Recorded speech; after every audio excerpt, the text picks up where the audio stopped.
আসসালামু আলাইকুম আফুরা ভাইয়ারা, আপনারা সবাই কেমন আছেন? আশা করি ভালোই আছেন। মুইও ভালো আছি আল্লাহর রহমতে, আপনাকে দোয়ায়।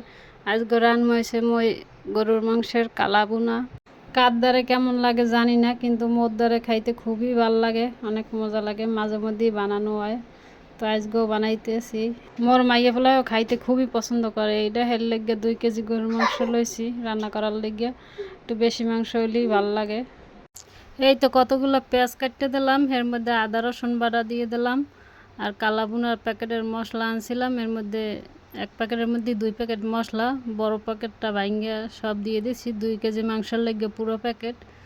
আর ছোটো প্যাকেটটা রাখতে দিছি, এটা ডিম হয়েছে তরকারি হয়ে গেলে এর আগে আগে দিয়ে দিমু। এরপর এর মধ্যে একটু সয়া সস দিয়ে দিছি আর সরিষার তেল দিছি। এটা সরিষার তেল দিয়ে রানলে বেশি মজা লাগে, এটা স্বাদ বেশি ভালো হয়। সরিষার তেলের লেগে সরিষার তেল দিয়ে দিছি।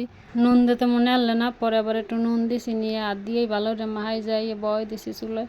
রয়েছে অল্প অল্প পানি দিয়ে এই মাংসটা সেদ্ধ করতে হয়, তাইলে কালারটা খুব সুন্দর হয়, আস্তে আস্তে কালো হয়ে যায়। এই কালা বোনা দিয়ে হয়েছে সাদা ভাত, পোলাও বা পরাটা সব কিছুই ভালো লাগে এটা দিয়ে খাইতে। মুই আবার পোলাও টোলাও কিছুই রান্ধি নেই, সাদা ভাত দিয়ে খাইছি মাংস।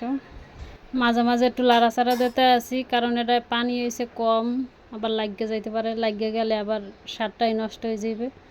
লেগে দাঁড়া থাকি একটু লাইটে দিতে আসি বারবার। এই তো প্রায় হয়েই গেছে রান্না। এখন ওই বাকি প্যাকেটের মশলাটা ডালিয়ে দিমু, এইটা দিয়ে একটু লাড়াচাড়া করে কোথাও না, এরপর বাগার দিমু একটু রসুন পেঁয়াজ কেটে, সরষের তেল দিয়ে আবার একটু বাগার দিয়ে। কালারটা কিন্তু সুন্দর হয়েছে, আস্তে আস্তে আরও কালো হয়ে যাবে, একদম কালো কালার হয়ে যাবে।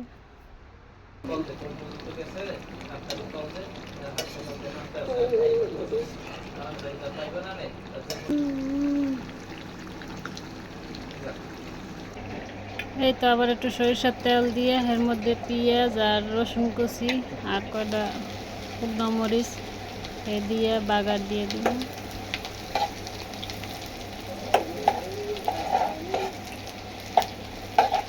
ভিডিওটা আপনার কথাটা কেমন লাগছে, ভালো মন্দ একটু কমেন্ট করে জানাইয়েন। ভালো লাগলে অবশ্যই একটু লাইক কমেন্ট করে দিবেন। আর যদি একটু বেশি ভালো লাগে থাকে তাহলে একটু ফলো দিয়ে পাশে থাকেন। আর আপনাকে কমেন্ট পড়তে মোর দ্বারে খুবই ভালো লাগে, এর লেগে বেশি বেশি খালি কমেন্ট করবেন। এই তো হয়ে গেছে বাগার দেওয়া, রান্না হয়ে গেছে, কালারটা একদম সুন্দর হয়েছে, কালো হয়েছে।